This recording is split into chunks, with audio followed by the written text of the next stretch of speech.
I invite you to relax with art and join us for our mandala art challenge. Today we'll be exploring ink and watercolor doodles as you follow your creative flow. You can download the free workbook in the description box below if you're just now joining us. And as we dive into day 4 of 5, our creative prompt is crinkle.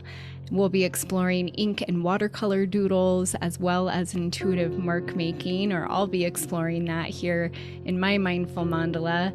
I hope that you use whatever materials feel good for you today and give yourself permission to make any marks that you feel called to. So with this prompt today of crinkle, I initially had the idea of using tissue paper. And I do just want to say, if you are liking these videos or my channel, please like, share, or subscribe. It really does help the channel and it helps more people find this mandala art challenge.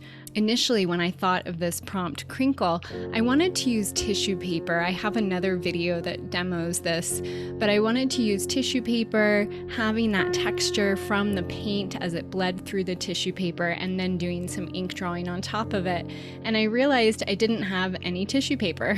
So one thing that I explored today in my Mindful Mandala practice was to then let go of any preconceived notions or reservations or ideas that I had about the prompt crinkle. And so sometimes when we have these prompts, it can be great because it can spark new ideas for us, but also sometimes you can get one idea in your head and that's the one you want to move forward with. So if you come across that at all, I just encourage you to maybe pause for a moment and think of 3 to 5 different ways that you could explore that one prompt. You also could make multiple mandalas, especially for this mandala art challenge. We're really doing 5 minutes for 5 days, but as many of you have mentioned, you tend to work for longer than the 5 minutes once you are following your creative flow. And so you might find that you want to make multiples using the same prompt, either during this 5-day challenge or perhaps coming back to these videos later or back to the prompts later. So the other thing that I wanted to mention is you can see I peeked just outside of the edge of the mandala. You can always play with the space both inside and outside of the circle, again playing with different shapes or colors or contrast. And what I ended up doing here is once I switched from the tissue paper, the idea that I had was to make these little circular crinkle marks, kind of mimicking what some of those shapes would have been from the tissue paper. And then from there, I wanted to balance it out with having more spacious, smooth lines. And so oftentimes what can happen is when you follow your creative flow or your creative impulses or ideas, one thought will lead to another. And what I love about mindful mandalas and mindful art is that if we can get out of our own way and allow ourselves to just consider the next moment, be in this moment, and then consider what I might want to do next with my mark, can really, I find, be very freeing in the practice, because I don't have to focus on what is the end result. I don't have to have an image in my mind of what this mindful mandala will look like.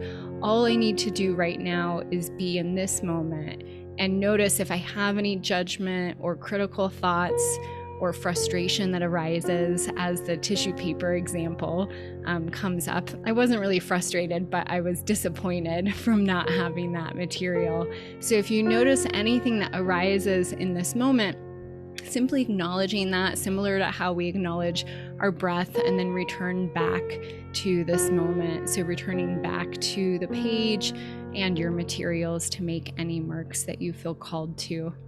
So many of you know I love working with ink and watercolor doodles. I find that they contrast each other really well. So you might notice just in your own creative practice, what materials are you often drawn to, and maybe just making a mental note about why, or as you're looking through some of the other mindful mandalas that are created as part of this mandala art challenge, you might pick up new materials or ideas for shapes that you want to try in your own practice. And so again, you can always see other people's mandala art for this challenge on the social media pages with different hashtags. That's all in the description box below. So one thing I'm doing here is I'm adding color after using the ink. Most of the time I apply watercolor first and then I let it dry and I have the doodles or the ink on top. It doesn't really make a difference. I find the two different processes different in how I tend to then express myself. And so you might want to play around with also, even if you're using really simple materials and the same materials, you might consider, do you have a typical approach or process? And sometimes that can be really nice to dive deeper into that process, especially if you're making motifs or series in your creative work.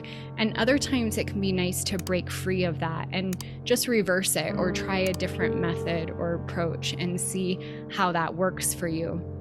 Especially if you're ever feeling stuck in your practice or that it's starting to feel stagnant, that can be a really nice way to have a shift or kind of a boost in your creative work to try something else.